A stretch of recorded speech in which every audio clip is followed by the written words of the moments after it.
So, folks, I'm waiting for an open records request from the police department, as well as speak with someone regarding this cluster screw that the police department has here, where they allege they're going to contact you and never do. I cannot make my complaint while someone else is in there making their complaint. So I'll wait outside.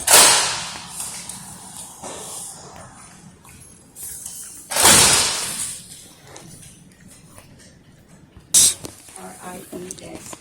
And what is a good phone number for you?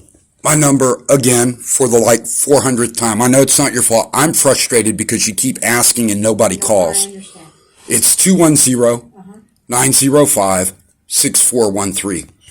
Okay. And just so when I do get a hold of a lieutenant or somebody, that way I can briefly tell them, you're here because you want to identification of an officer, right? That is correct. And at this point, I just want an open records request form. I don't want the excuse of someone will call you. I want to fill out that form here. I want to turn it in. And if you don't provide it within 10 days, I'm going to send it to the state attorney general and have you prosecute, not you, but this department prosecuted. Okay. Waiting 9 months for something is not acceptable, and being lied to is not acceptable. I understand. Go ahead and fill this form out. That way I can have exactly what you're wanting. Do you have the case number of the incident? Ma'am, your department did not give me a case number. I asked them to, and that is why the detective Huron with your investigative department has a case number, because I filed a criminal report, but they won't give me that.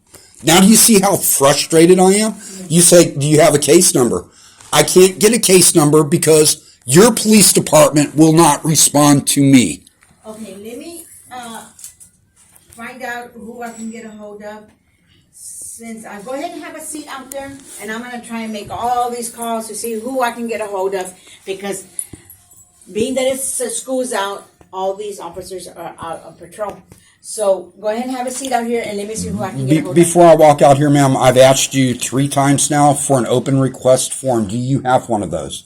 It's right here. Okay, that's a police report, but I'll fill it out on the back side of it. I'll write on the back of it because it's not for a police report. This is an open records request. Right, but this is the same information. Okay, I'll fill it out here, and... Okay, and then I'll get back to you. Let me make some calls. Okay, and again, Detective Huron, after Miss Chaidez, you know who she is, correct? Yes. Okay, the last time I was here in person, she assured me the chief would call me. I knew that was not going to happen. I asked her to make an appointment. She said, okay, I'll call you back and make an appointment. Instead of doing that, she called the same detective who told me back in November of last year, I have to wait for the chief. And I called in December, January, February, March, April. I did not call in May, but I came in person in June. And this detective calls and says, what's going on? And I say, well, detective, I don't know why you're calling me now, because I'm still waiting for the chief of police. And he says, really? Well, they told me to call you. Okay. Well, you know what? Go ahead and have a seat here and fill out that form for me. Okay, so now it's here. Okay, I just want to make sure, because you said go outside, and now you're saying here. Yeah, just go ahead, because in case I need more information, I have that form. But meantime, let me call the detective.